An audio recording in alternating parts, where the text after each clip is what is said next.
So, the weather is not the nicest out there.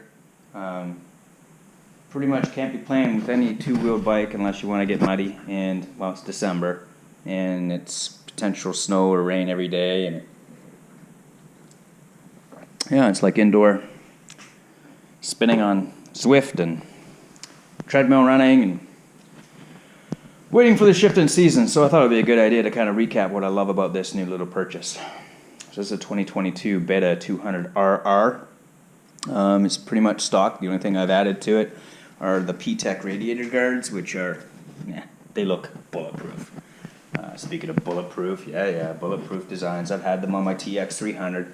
They're great, but the difference is bulletproof just here. This is full enclosure, so I think it's just, and it gives you the extra little ribs in here. 1, 2, 3. Like, I think they're better. We'll find out. I have a tendency to hit some trees, right? I put the AXP bash skid plate on it with the linkage guard. That's a pretty slick unit. I just like the look of it. I like that it doesn't rattle. It's kind of slick. I like it. I've got one on my Tenere too. But the gearing I thought was going to be crazy. It's a 15 by 49. I think I might go down to a 14 just to make third gear once I get on this bike.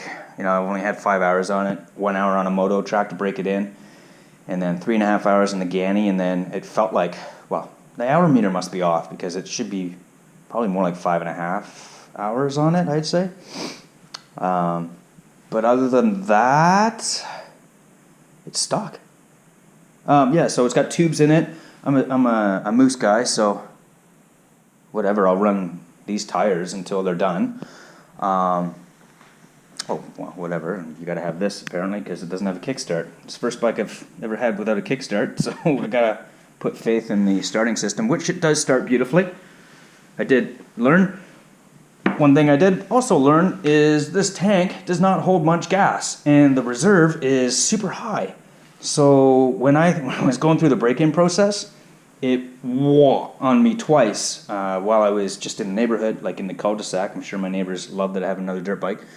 And it also did it on a group ride over in Limerick Forest. So the key for that is just it's always going to be on reserve during races. So that's why I bought it. I sold my TX300 2017. Just had over 196 hours. Bought it in 2017, brand spanking new. This is my second, well, actually, no, the 10 race. This is my third brand new bike. I love life.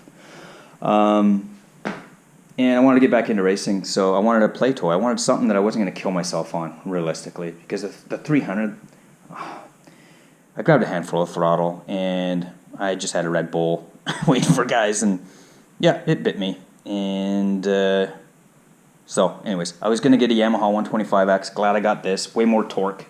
Handles like a dream. The things that I've done, really, I haven't even set my sag. I got a sag tool coming. I backed off the preload.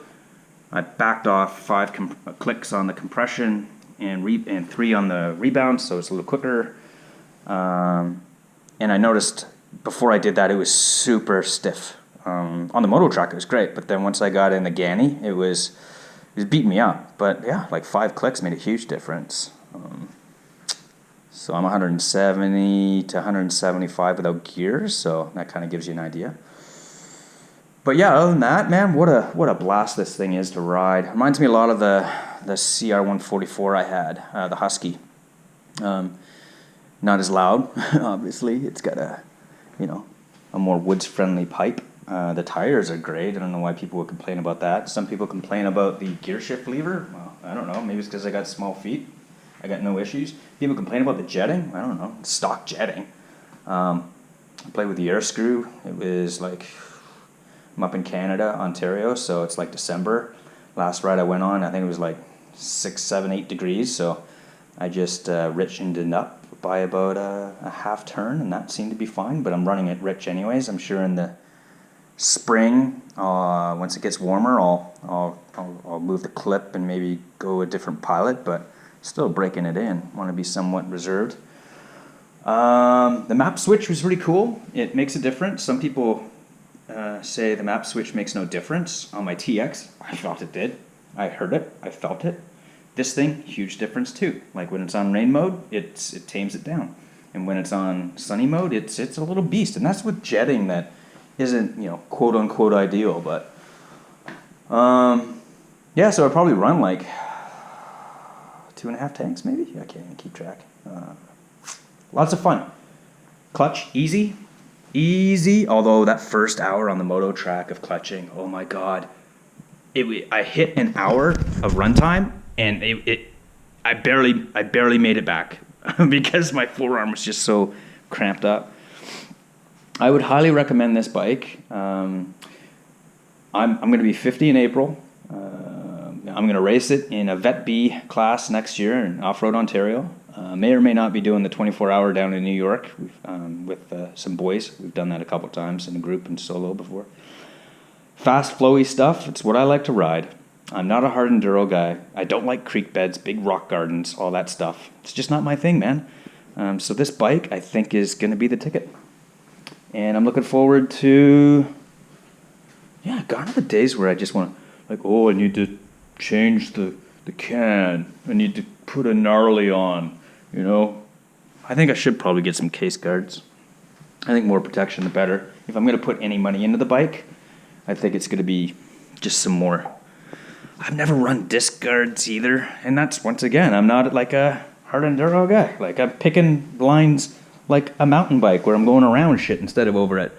But this thing corners like it's amazing. Best handling bike I've had, hands down.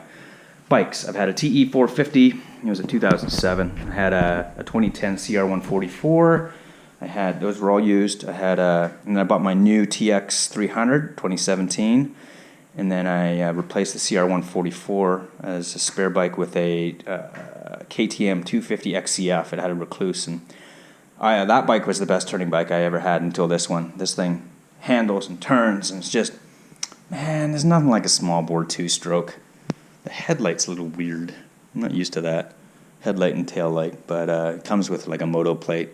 So I think during races I'll get rid of that so I don't smash that up.